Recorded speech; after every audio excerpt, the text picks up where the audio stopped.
सनम late Mohammad Wasim जी।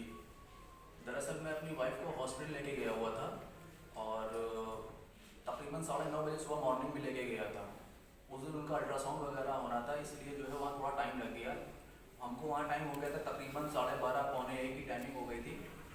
और मेरे पास घर से फ़ोन आता है मेरी फूफी का और बोलती हैं कि बेटा यहाँ पर मत आना और इधर का माहौल बहुत ख़राब है और अपनी वाइफ को लेकर के उन्हीं के घर पे जाके छोड़ देना और तब तक के ना आना जब तक कि हम फ़ोन ना करें।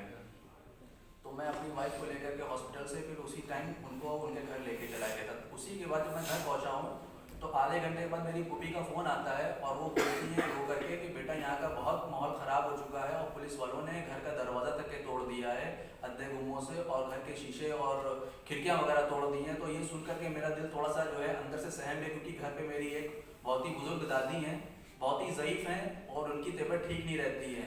और उस वक्त में उनकी तबीयत इतनी ख़राब हो गई थी कि जिसकी इंतजानी घर में मेरे रोना पिटना मचा हुआ था। फिर मैं ये सब सुन करके, हालांकि वो सब मुझे मना करते कि आप यहाँ आने की ज़रूरत नहीं है, पर मुझसे रहा नहीं गया, मैं वहाँ घर चला गया किसी तरीके से। और जिस वक्त मैं वहाँ घर पहुँचा हूँ तो उस वक्त में वहाँ जो दंगा हो रहा था वो सब ख़त्म हो चुका था।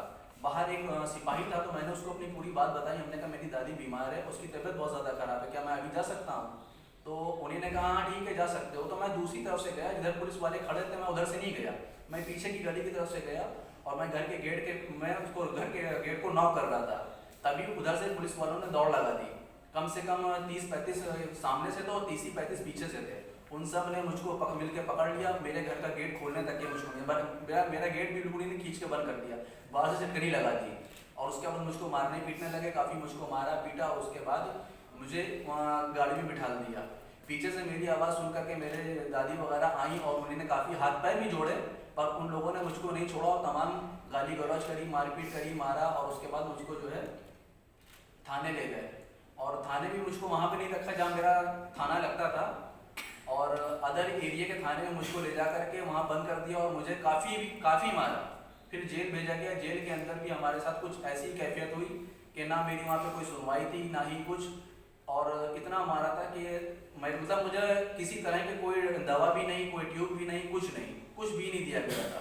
उसके बाद मैं काफ़ी परेशान हुआ और कुछ वक्त के बाद हमारी एडवोकेट अस्मा इज़्ज़त वो आई मुलाकात करने के लिए और उन्हीं ने मुझसे मुलाकात करी। मैंने उनको अपना घर का वाइफ का नंबर दिया, इसके ज़रिए मेरे घर तक ये खबर पहुंची और हालांकि मैं उनका बहुत ही शुक्रगुजार हूँ और उन्हीं के ज़रिए जो है मेरा केस मैं जो बाहर खड़ा हूँ सिर्फ उन्हीं की बदौलत ही बाहर खड़ा हुआ हूँ।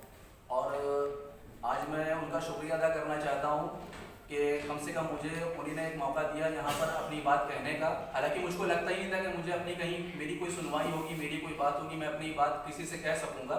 आज उनके ज़रिए से मुझे अपनी बात आप लोगों के सामने रखने का मौका मिला। सिर्फ बात इतनी सी है कि मुसलमानों को इस तरीके से नाम से, खाली नाम अगर मोहम्मद नाम लग गया नाम के आगे तो वो बिल्कुल टेररिस्ट हो जाता है, आतंकवादी हो जाता है। जेल के अंदर हम लोगों को एक नाम दिया गया था, जितने भी मुसलमान भाई लोग थे वहाँ पर, कि हम लोग दंगाई हैं, पाकिस्तानी हैं। गालियों से बात की जाती थी। अगर हम लोग कोई कंप्लेन करते थे कि हम लोगों को ये तकलीफ है, हम लोगों को हॉस्पिटल भेज दी, हम लोगों को मेडिसिन की ज़रूरत है, तो वो लोग मतलब हम लोगों को बिल्कुल इग्नोर कर देते थे, टाल देते थे, कहते थे कि दंगाइयों को दवा नहीं मिलेगी, साफ इनकार कर देते थे। और भी मेरे मुसलमान भाई यहाँ पर बैठे हुए हैं जो आए हैं, जो इस सिचुएशन से गुजरे हैं।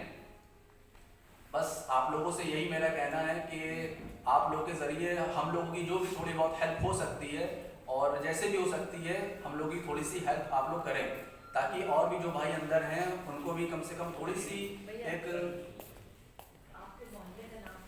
जी हमारे मोहल्ले का नाम खदरा डीजी हॉस्टल जी। धाराएं लगी हैं, वो 16-17 धाराएं लगी हैं जिसके बारे में मुझे कुछ पता नहीं है जी।